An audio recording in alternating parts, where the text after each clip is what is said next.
Chers zèbres, chers non-zèbres, parlons aujourd'hui de décroissance et non pas de croissance. Vous entendez parler tout le temps par les économistes, dans les médias et puis autour de vous, que la croissance économique va revenir petit à petit dans quelques années, peut-être 2 années, 3 années, 4 années. C'est ce qu'on vous dit. Maintenant, lorsqu'on est zèbre, vous savez qu'on s'intéresse à tout, on a une vue globale des choses, et quand on s'intéresse à tout, on s'intéresse à autre chose que ce qu'on nous donne dans les médias. Et malheureusement, ou heureusement pour moi, je ne sais pas, je me suis intéressé à un monsieur qui s'appelle Jean-Marc Jancovici, ou Jancovici, je ne sais pas comment on dit, qui est ingénieur et surtout spécialiste du climat.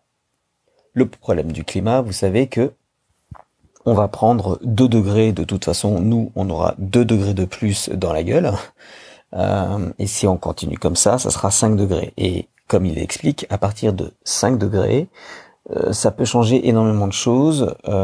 Beaucoup de personnes vont pouvoir certainement mourir étouffées sous la chaleur humide, en plus. Et à cause de ça, il faut faire quelque chose.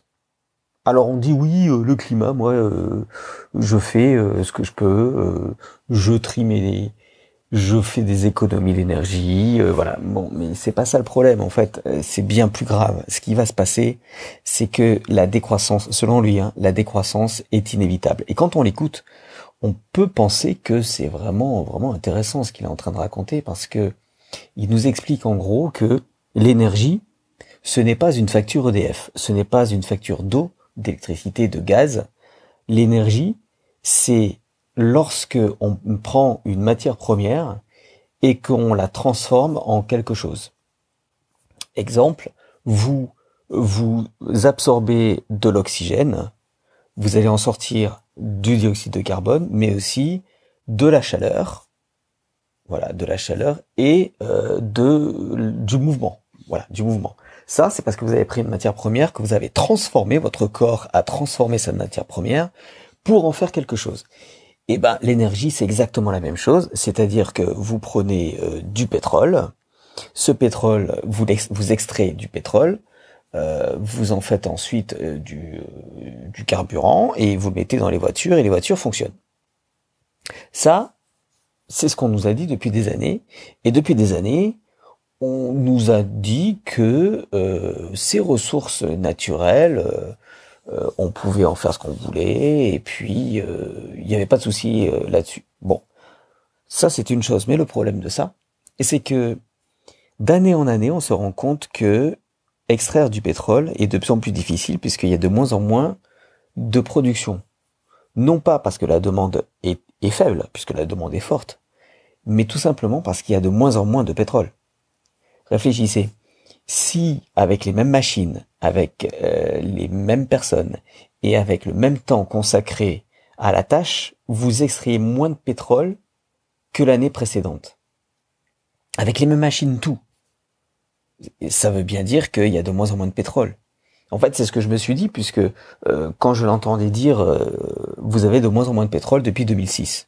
Bon, je me suis dit, mais comment est-ce qu'il peut être sûr que il y a un stock de départ et que ensuite on puise dedans, et puis au fur et à mesure il y en a de moins en moins.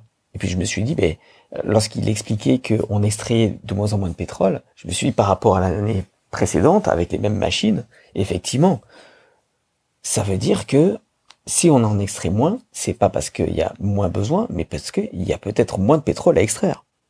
Et c'est ça qui est dramatique. Parce que s'il y a moins de pétrole à extraire, il y aura de moins en moins de possibilités de créer quelque chose avec ce pétrole, puisque le pétrole sert à énormément de choses. J'ai pas la liste sous les yeux, mais ça sert à énormément de choses. Je sais pas si on m'écoute, on m'entend bien là. Je vais essayer de rapprocher le micro. Et si on en extrait moins, on va pouvoir utiliser de moins en moins d'énergie. Et tout est comme ça, c'est-à-dire que l'économie a été basée, même théorisée, dès le 19e siècle, a été théorisée comme ayant des sources d'énergie inépuisables. Alors oui, on a le soleil, on a le vent, on a la pluie, on a tout ça. Mais toutes les matières premières, tous les minéraux, tout le charbon, le gaz, toutes ces matières premières euh, qui sont transformées physiquement, c'est des lois de physique qui les transforment en combustible, en mouvement, en énergie. Et ben, elles sont pas inépuisables. Il y a un stock de départ. Et lorsque vous avez un stock de départ, ça veut dire que plus vous touchez à ce stock, et ça c'est mathématique, hein, plus vous touchez à ce stock, moins il y en a. Moins il y a de matières premières. Alors qu'est-ce qui va se passer lorsqu'il n'y en aura plus? Eh ben c'est toute la réflexion justement de Jean-Marc Jancovici. J'essaierai de mettre les liens en dessous de ce podcast. Et Jean-Marc Jancovici nous explique que, en gros, la décroissance est inévitable. Parce que vous ne pouvez pas continuer à avoir une vie confortable où vous prenez l'avion quand vous voulez, vous allez au bout du monde, vous avez des machines pour faire des textiles, pour faire des t-shirts, des pantalons, vous avez des machines, les machines travaillent beaucoup plus que nous ne travaillons. Et d'ailleurs, les machines sont arrivées, non pas pour supprimer des emplois comme c'est dit, ça c'est la conséquence, mais elles sont arrivées parce qu'on voulait produire plus pour pouvoir vendre plus. Il y a quelques siècles de ça, l'énergie l'éolienne était déjà était déjà connue, l'énergie hydraulique était déjà connue, l'énergie propre en gros était déjà connue. Il y avait aucun souci là-dessus, hein. Mais le mode de vie n'était pas du tout le même. Et comme le mode de vie n'était pas le même, il y avait beaucoup moins de production et de surproduction. C'est la surproduction qui a amené tout ça, c'est-à-dire que vous pouvez beaucoup plus faire d'agriculture avec des machines que tout seul avec un seul homme, ou deux hommes, ou deux femmes. Donc, faut bien comprendre que on est responsable de la situation, mais maintenant qu'on le sait, est-ce que vous êtes prêt à changer vos modes de vie? C'est ça le problème. Est-ce que vous allez être prêt à être payé moins parce que de toute façon, on aura besoin de moins de production? Est-ce que vous allez accepter de moins voyager? Est-ce que vous allez accepter de moins consommer? Est-ce que vous allez accepter maintenant la décroissance? Et vous allez accepter peut-être que la croissance n'arrivera plus jamais. Alors tout ça, ça paraît angoissant, mais au final, lorsqu'on avait peur des robots, de l'intelligence artificielle, des drones, de la surveillance de masse, etc., de tous ces trucs technologiques qui pouvaient se retourner contre nous, de Skynet, pour certains qui connaissent Terminator 2, de Matrix, etc., mais tout ça a besoin d'énergie. Et cette énergie, elle sera de moins en moins possible. À accéder à cette énergie, ça sera de moins en moins possible puisqu'il y en aura de moins en moins, il y aura de moins en moins de matières premières. Donc finalement, ces matières premières ne pourront pas servir à créer ce cauchemar. C'est ce que je suis en train de me dire là, en ce moment pour me rassurer. Et je pense que c'est peut-être pas idiot. Et lorsque moi j'ai regardé 2-3 conférences de Jean-Marc Jancovici, puisque il répète tout le temps la même chose, mais à force de l'entendre, on comprend de mieux en mieux tout le côté global qu'il peut y avoir. Ce n'est pas simplement un problème de climat, c'est un problème global entre le climat, l'économie, la sociologie, les modes de vie. Vous avez bien compris que ce n'est pas le problème uniquement des 2 degrés qui vont arriver, ou des 5. C'est simplement le problème de comment est-ce qu'on peut continuer à vivre comme ça, alors que l'énergie va nous manquer, alors que les matières premières vont nous manquer. Ça sera obligatoire de changer de mode de vie. Ça sera obligatoire d'aller dans la décroissance. Non pas parce que vous allez le vouloir, non pas parce qu'on va vous l'imposer, Mais tout simplement parce que comme il n'y aura plus suffisamment de matières premières, on ne pourra plus fabriquer autant qu'on a fabriqué jusqu'à présent. Donc c'est un changement de vie radical. Et que les politiques le veuillent ou non, ça sera inévitable. Alors vous allez me dire, oui, mais en ce moment, ils sont en train de créer des nouvelles formes d'énergie. Oui, mais avec quoi? Vous ne pouvez pas créer d'énergie sans matière première. Le postulat de base, il est là. Hein. C'est-à-dire, vous avez besoin d'une matière première, quelle qu'elle soit, que vous allez transformer pour créer de l'énergie. L'énergie, je rappelle, c'est pas une facture d'électricité. L'énergie, c'est la transformation d'une matière première en autre chose. Ça peut être du mouvement, ça peut être un autre combustible, ça peut être tout ce que vous voulez. Mais à la base, il faut une matière première. Or, si la matière première manque, comment vous allez pouvoir avoir de l'énergie?